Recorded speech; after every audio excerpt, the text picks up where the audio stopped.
సోదరుడు మందకృష్ణ ఒక అద్భుతమైన రీతిన 30 ఏళ్ల పాటు ఒక ప్రజాస్వామ్య సమాజంలో ఎలా ప్రజల్ని సంఘటితం చేయాలి,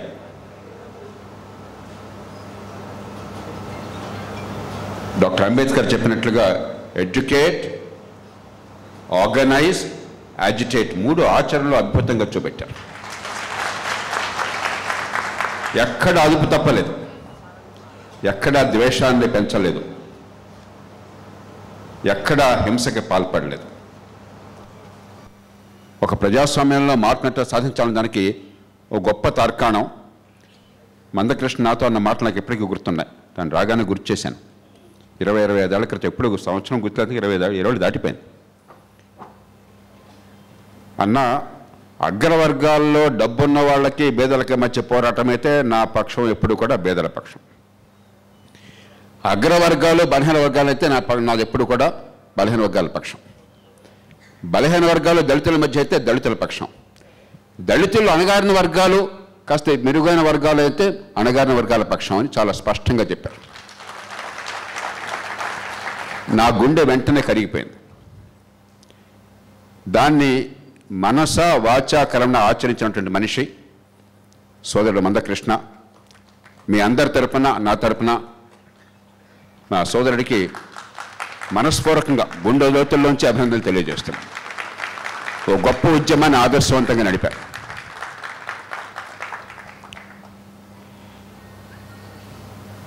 వర్గీకరణ ఎందుకు అవసరం మనం చెప్పనక్కర్లేదు. గడుస్తానం తప్ప పుట్టుకతో వివక్షకు గురైన సమాజం ఉన్నది ఈ దేశంలో అని గుర్తించి ఈ దేశంలో వివక్షకు గురైన వర్గాలకు మనం ప్రత్యేక రాయితీలు కల్పించాం. అసమానుల మధ్య సమానత్వం సాధ్యం కాదు కాబట్టి రాయితీలు కావాలని కోరిన తర్వాత దళిత వర్గాల్లో మళ్ళీ అసమానత్వం ఉన్నప్పుడు అసమానులను సమానంగా ఎట్లా చూస్తారు? దీనిలో అసలు వేరే లాజిక్ లేదు, వేరే ఆలోచనకు అవకాశం లేదు. కాకపోతే గడుస్తాను, మా ఇంటికి వస్తే మాకేం తెస్తావు, మీ ఇంటికి వస్తే మాకేం ఇస్తాం అన్నట్టు గడుస్తాను తప్ప దీనిలో సమాజం గురించి లేకపోతే రాజ్యాంగ విలువలను గురించి, వెనుకబడతన నిర్మూలన గురించి, వివక్ష నిర్మూలన గురించి కాదు ఆలోచన. అంచేత ప్రత్యేకంగా దీనికోసం చెప్పుకోకర్లేదు. సుప్రీంకోర్టు పొరపాటు చేసింది, సరిదిద్దుకున్నది, ఆలస్యంగానే కూడా. కాబట్టి నేను దానిలోకి వెళ్ళను. చాలా సమర్థంగా చెప్పారు. నేను వచ్చే ముందు కారులో కూడా మొత్తం కోర్టు తీర్పును మొత్తం కూలంకషంగా పరిశీలించాను. అంతకుముందు కేసులో సుప్రీంకోర్టు తీర్పు చూశాను, ఇప్పుడు చూశాను, 2 పక్షాల వాదనలో చూశాను. దానిలో ఏమాత్రం అనుమానం లేదు. మనసున్న ఏ మనిషి అయినా, రాజ్యాంగ విలువల పట్ల నమ్మకం ఉన్న ఏ మనిషి అయినా, ఈ దేశంలో పుట్టుకతో వివక్ష పోవాలని కోరుకున్న ఏ మనిషి అయినా కూడా బాగా వెనకబడి విద్యా అవకాశాలు లోపించిన వర్గాలకి న్యాయం జరగాలని కోరుకోకుండా ఉండరు. దాన్ని ఎట్టకేలకు ఇన్నేళ్ల పోరాటం తర్వాత సుప్రీంకోర్టు అంగీకరించింది. ఇక రాష్ట్ర ప్రభుత్వం చేతుల్లో ఉంది, రాష్ట్రాల చేతుల్లో ఉంది. ఖచ్చితంగా మీరంతా గొంతు విప్పినట్టయితే, మీరంతా కూడా న్యాయం కోసం, ధర్మం కోసం, మందకృష్ణ ఎట్లా ఏ రకంగా అయితే అందరి కోసం చెప్పని గొంతు విప్పి పోరాటం చేశారో ఆ పోరాటం పంట ప్రదర్శించినట్టయితే, చిత్తశుద్ధి ఉన్నట్టయితే పార్టీలు ఖచ్చితంగా అన్ని రాష్ట్రాలు లొంగుతాయని విశ్వాసం నాకున్నది. దానికి 100కి 100 పాళ్ళు మద్దతు ఇవ్వడానికి నేను, అలాగే నాలో ఆలోచించే వాళ్ళని దేశంలో చాలామంది 100కి 100 పాళ్ళు సిద్ధంగా ఉన్నాం. ఇక 2-3 దీనికి సంబంధించిన అంశాలు, వర్గీకరణ రిజర్వేషన్తో సంబంధం కాకుండా అసలు వివక్ష తొలగించడం గురించి. ప్రపంచంలో ఏ దేశంలో లేని రీతిన పుట్టుకతోనే వివక్ష కల్పించిన సమాజం భారతీయ సమాజం. దేవుడు అనేవాడు ఉంటే దేవుడు, లేకపోతే ప్రకృతి బిడ్డలు ఎక్కువ తక్కువగా పుట్టించాల. కాస్త కొద్దిపాటి తేడాలతో అందరికీ ప్రతిభా పాఠవాలను పంచింది. ఈవేళ మల్లేశం గారు నేను మాట్లాడుకుంటున్నాం ఈ సభకు ముందు. ప్రొఫెసర్ మల్లేశం గారు ఉన్నారా? అక్కడ వెనక్కి కూర్చున్నారు. మన విద్యను నాశనం చేశాం. దయచేసి మనసు పెట్టండి.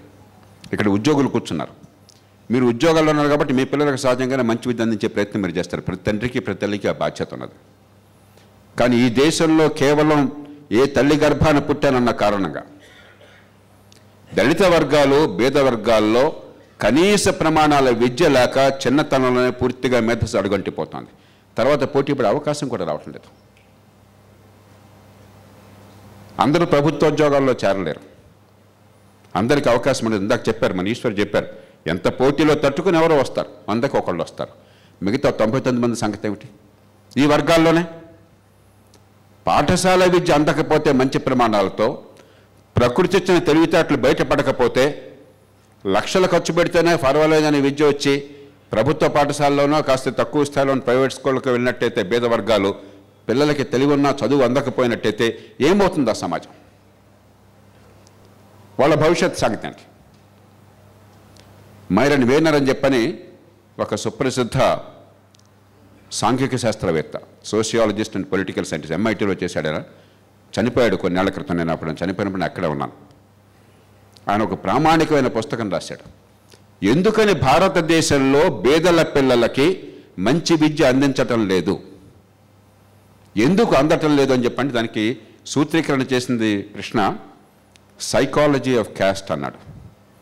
కులాన్ని పాటించకపోవచ్చు, అస్పృశ్యతని పాటించకపోవచ్చు, ఇంట్లో పని మనిషి ఉంటే పని మనిషిని దయగా చూడొచ్చు, ప్రేమగా చూడొచ్చు, మంచి భోజనం పెట్టచ్చు. కానీ పని మనిషి పిల్లలకి మన పిల్లలతో సమానంగా విద్య రాకపోతే చాలా అన్యాయం అన్న విషయం మన మనసుకు తట్టదు ఈ దేశంలో. Moral neutrality to inequality by birth, ఈ పుట్టుకతో వచ్చిన అసమానత సహజమే అనే భావన ఈ సమాజంలో ఈ కుల వ్యవస్థ వల్ల కులాన్ని పాటించకపోయినా అంతర్లీనంగా ఉన్నది. దాన్ని మనం పోరాడకపోతే, మంచి ప్రమాణాల విద్య రాకపోతే ఎన్నిగా తపస్సు చేసినా కూడా, ఎంత తపస్సు చేసినా కూడా కుల వివక్ష పోదు, పేదరికం పోదు, ఆర్థికాభివృద్ధి సాధ్యం కాదు. ₹1,00,000 ప్రభుత్వం ఖర్చు పెడుతుంది ఒక్కొక్క బిడ్డ మీద. డబ్బు ఖర్చు తక్కువ పెట్టట్లా. ఒక్కొక్క బిడ్డ మీద పాఠశాల విద్యకి ₹1,00,000 ఖర్చు పెడుతుంది. కానీ బిడ్డలకి 100కి 80 నేను ఖచ్చితంగా చెప్పగలను. 25-30 ఏళ్ళుగా నేను విపరీతంగా దీన్ని పరిశోధించాను. తెలివితేటలున్నా కూడా బిడ్డలకి విద్య అందటం లేదు. స్కూలు స్థాయిలో విద్య అందకపోయిన తర్వాత ఏం చేసినా అయిపోయింది. ఇంకా భవిష్యత్ అంధకారం అయిపోయింది. పేదరికం అనివార్యం అయిపోయింది. కుల వివక్ష, ఆ కోపస్థ మండూకాలు అక్కడే పడి ఉండడం, బయట సమాజాన్ని చూడలేకపోవడం విప్పారిన కళతో సహజం అయిపోయింది. మీలో అందరూ చాలామంది ఉద్యోగులు ఉన్నారు. మన కుటుంబాలను మనం చూసుకుంటాం. ఆ కుటుంబాల సంగతి ఏమిటి? ఏ కులమైనా కూడా. మందకృష్ణకి తలుచుకుంటే ప్రభుత్వోద్యోగం ఏదైనా వచ్చి ఉండేది, ఆయన కోరలేదు. ఆయన పిల్లల సంగతి ఏంటి? అలాంటి వారి పిల్లల సంగతి ఏంటి? ఆ కుటుంబాల సంగతి ఏమిటి? వాళ్ళ భవిష్యత్తు ఏమిటి? పరిష్కారాలు అనే దానిలోకి నేను వెళ్ళటాలు తీసుకోలేదు. కానీ ఈ ప్రశ్నని బహిరంగంగా లేవనెత్తున్నాను. ఆ విద్యను అందించకపోయినట్టయితే ప్రతి బిడ్డకి ఏ తల్లి గర్భాన పుట్టానన్నటువంటి తేడా లేకుండా మంచి ప్రమాణాల విద్య, నిజమైన విద్య, ప్రతిభని వెలికి చేసే విద్య అందకపోయినట్టయితే ఆ సమాజంలో సమానత్వం అసాధ్యం. రండి హరిగోపాల్ గారు, పిలిచేద్దాం.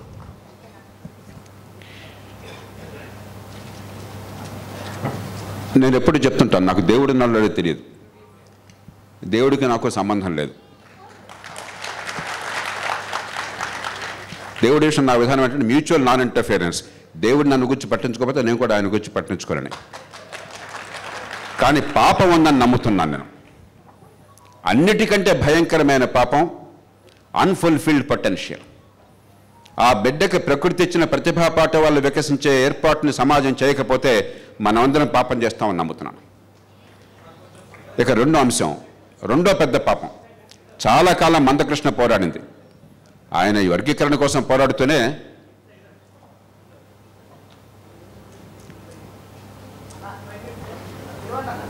ఇద్దరిని పిలిచేద్దాం మనం.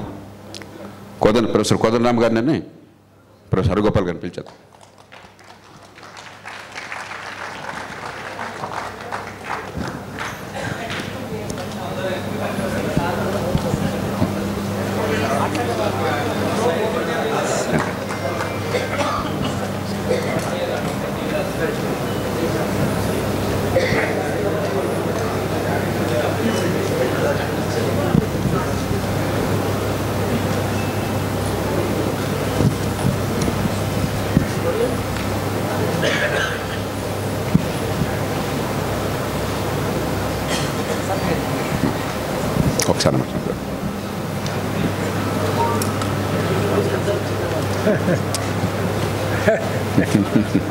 మాట్లాడు. సారీ. No problem. మందకృష్ణ ఈ పోరాటంతో పాటుగా మరో పోరాటం కొనసాగించాలని మీకు గుర్తుంది లేదు. అంగవైకల్యాన్ని నిర్మూలించాలి, వికలాంగులకు న్యాయం జరగాలని చెప్పాను, ఆరోగ్యం అందాలని చెప్పాను. రెండో పెద్ద పాపం ఈ సమాజం చేస్తోంది నివారించదగ్గ క్లేశం. నివారించలేనటువంటి బాధ ఉందనుకోండి, వృద్ధాప్యంలో సహజంగా చనిపోతాం, మనదం తప్పదు, ఇవాళకైతే రేపైనా సరే. కొన్ని జబ్బులకి మనం ఏం ఆపలేమో, వస్తే ఏం చేయలేమో, దురదృష్టం, బాధపడతాం. కానీ నివారించదగ్గ అంగవైకల్యం ఉంది, నివారించదగ్గ బాధ ఉంది. అనారోగ్యం వస్తే మన సమాజానికి ఆ శక్తి ఉన్నా, ఆ సాంకేతిక విజ్ఞానం ఉన్న వనరులు ఉన్నా కూడా లక్షల మంది పేదరికంలో మగ్గుతున్నారే. ఇవాళ ఒక్కసారి మీరు చూడండి, ఏ కులాలు వివక్ష గురవుతున్నాయో ఆ కులాల్లో సగటు జీవన కాలంలో మిగతా వాళ్ళతో పోలిస్తే 7-8 ఏళ్ళు 10 ఏళ్ళు తక్కువ. గమనించారు ఎప్పుడన్నా? జబ్బుల నుంచి పాము కాటు దాకా చనిపోతున్న వాళ్ళు ఎవరు ఈ దేశంలో? ఆరోగ్యం అందక. ఏడాదికి 5.5 కోట్ల మంది ఈ దేశంలో ఆరోగ్యం అందక పేదరికంలోకి జారిపోతున్నారు. అత్యధికులు ఎవరు? 5.5 కోట్ల మంది పేదరికంలో జారిపోయేవాళ్ళు. ఒక్కసారి మనసు పెట్టి ఆలోచించండి. మంచి ఆరోగ్యాన్ని నుంచి ఏర్పాటు చేయకపోతే ఎట్లా పేదరికం పోతుంది, అదిగా అవకాశం వస్తుంది. మూడోది చట్టబద్ధ పాలన. కాగితం మీద అద్భుతంగా చట్టబద్ధ పాలన ఉంది, బోల్డ్ కబుర్లు చెప్తాం, కానీ మనది బడితో ఉన్నవాడి చేతుల్లో బర్రె ఉండే పాలన, ఖండబలంతో న్యాయం అందించే పాలన. ఈ దేశంలో సామాన్యుడికి న్యాయం అందడం దుర్లభం. డబ్బున్నవాడికి ఓ న్యాయం, డబ్బు లేనివాడికి ఓ న్యాయం. అధికారం ఉన్నవాడికి ఓ న్యాయం, అధికారం లేనివాడికి ఓ న్యాయం. పరపతి ఉన్నవాడికి ఒక న్యాయం, పరపతి లేనివాడికి ఒక న్యాయం. నష్టపోయేది ప్రధానంగా సామాన్యులు, వివక్ష గురైన వర్గాలు, నిరుపేదలు. అందరికీ నష్టంలా కనిపిస్తుంది, కానీ కాస్త డబ్బున్నాడో, పలుకుబడున్నాడో, ఖరీదైన వాడు ఏదో రకంగా తంటాలు పడతాడు. నష్టపోయేది సామాన్యులు. కాబట్టి నిజంగా ఈ సమాజంలో మనం వివక్షను తొలగించాలని చెప్పంటే రిజర్వేషన్ ఒక అంశం. రిజర్వేషన్ ఫలాలు అందాలంటే ముందు విద్య కావాలి, మంచి ప్రమాణాల విద్య కావాలి. మంచి ప్రమాణాల విద్య ఖచ్చితంగా లేదు. ఎప్పుడు మాట్లాడినా కేజీ నుంచి పీజీ దాకా ఉచిత విద్య అంటాడు, కానీ మంచి ప్రమాణాల విద్య, ప్రతిభని బయటికి తీసుకొచ్చే విద్య, ఆ బిడ్డలను మిగతా పిల్లలతో పోటీ పడే తయారు చేసే విద్య అని ఎవరు అంటలేదు. గమనించారా మీరు? ఫీ రీయింబర్స్మెంట్ అంటాడు, కానీ ఏం నేర్చుకుంటున్నారో చోట్ల. ఇందాక మల్లేశం గారు చెప్తున్నారు, అద్భుతమైన అవకాశాలు ఉన్నాయి ఇక్కడ ఈ కాలేజీలో, ఇంజనీరింగ్ కాలేజీలో, ఉస్మాన్ యూనివర్సిటీలో. కానీ మనకి ఇక్కడ పిల్లలకి విద్య అందించేందుకు ఏర్పాట్లు వచ్చాయి, వివిధ దానిలోకి వెళ్ళక్కర్లా, అందించలేకపోతున్నాం. కాబట్టి దయచేసి నేను కోరేది, ఈ పోరాటంలో విజయాన్ని దాదాపు సాధించబోతున్నారు, అందరం కలిసి వస్తాం. కానీ దీంతోనే ఇళ్ళలగానే పండుగ అని చెప్పినట్టయితే కొంతమందిని ప్రభుత్వోద్యోగాల్లో చేరిన వాళ్ళు, ఉన్నత విద్యలో కొన్ని అవకాశాలు వచ్చిన వాళ్ళు మంచి కాలేజీల్లో వాళ్ళకి బాగుపడతారు తప్ప మిగతా వర్గాలను మనం పట్టించుకున్నట్టు కాదు. ఈ వర్గాలు వాళ్ళని పట్టించుకుంటారు. నాస్తో మందకృష్ణ ఉద్యమం చేశారు, కానీ కేవలం 100కు ఒక్కళ్ళు బాగుపడాలని ఆయన చేశారని నేను అనుకోవట్లేదు. అంచేత నేను గుండె లోతుల్లోంచి కోరుతున్నాను, నా వరకు నేను రైల్లో కూర్చోగానే, నాకు రిజర్వేషన్ టికెట్ ఉండగానే, ఏసీ కోచ్లో సీటు దొరకగానే నాకు బాగుంది, మిగతా వాళ్ళు రావక్కర్లేదని కోరికను కాకుండా ఈ సమాజంలో అందరికి అవకాశాలు రావాలని చెప్పంటే మన ఆర్థిక వ్యవస్థను పెంచాలి. మీరు తలకెదురుగా తపస్సు చేసినా కూడా 3 మందే 100కి 3 మాత్రమే ప్రభుత్వంలో ఉద్యోగాలు పొందేది. ప్రభుత్వంలో ఉద్యోగాలు పొందేది వాళ్ళ ఉద్యోగాల కోసం కాదు, సమాజానికి సేవలు అందించడం కోసం. విద్య కావచ్చు, ఆరోగ్యం కావచ్చు, మిగతా సేవలు కావచ్చు. ఆ సేవలు నిజంగా సరిగ్గా అందితే ఈ దేశంలో సామాన్యుల దుర్గతి ఇట్లా ఉండదు. కాబట్టి పరిష్కారం కేవలం ప్రభుత్వోద్యోగాలు మాత్రమే అనుకున్నట్టయితే మనం సమాజాన్ని మోసం చేసిన వాళ్ళు అవుతాం. ఈ మాటలు అంత చేరికైన మాటలు కాదు, అప్రియమైన సత్యం ఇది. చప్పట్లు కూడా చూడడం కోసం సరదాగా మంచి మాటలు చెప్పడం చాలా తేలిక, అందరూ ఒప్పుకునే మాటలు. కానీ గుండె లోతుల్లోకి వెళ్ళకపోయినట్టయితే, వివక్షను గురించి లోతుగా ఆలోచించకపోయినట్టయితే, ఇన్నేళ్ళ అద్భుతమైన ఉద్యమానికి తరువాత దశకు తీసుకెళ్ళకపోయిన మళ్ళీ దశకు వెళ్ళకపోయినట్టయితే మనం సామాన్యులకు అన్యాయం చేసిన వాళ్ళు అవుతాం. దాన్ని ఖచ్చితంగా ఉద్యమ నాయకత్వం పట్టుతున్న విశ్వాసం నాకున్నది. మరోసారి సోదరులు మందకృష్ణని, మీ అందరినీ సంఘటితంగా, శాంతియుతంగా, రాజ్యాంగబద్ధంగా పోరాడి సాధించుకున్నందుకు మనసారా అభినందిస్తూ, మందకృష్ణ ఒక మాట చెప్పారు, చాలా బాధ కలిగింది. వివిధ కారణాల వల్ల కొందరు వ్యతిరేకించవచ్చు, లాజిక్ ఉండొచ్చు, ఉండకపోవచ్చు, సరే వారి భావాలు వారి ప్రజాస్వామ్యంలో వారి భావాలు వారివి, వారి ప్రయోజనాలు వారివి. కానీ మీ భావాన్ని వ్యతిరేకించిన కారణంగా పరుషమైన పదజాలం వాడడం, బూతులు తిట్టడం, వారికి దుర్మార్గాన్ని ఆపాదించటం అది ప్రజాస్వామ్యంలో సహేతుకమైనది కాదు. అది బాబాసాహెబ్ అంబేద్కర్ బోధనలకు పూర్తిగా వ్యతిరేకమైనది. అంబేద్కర్ మళ్ళీ మళ్ళీ చెప్పారు ఆయన, ఎడ్యుకేట్, ఆర్గనైజ్, యాజిటేట్, మరో మాట చెప్పారు ఆయన.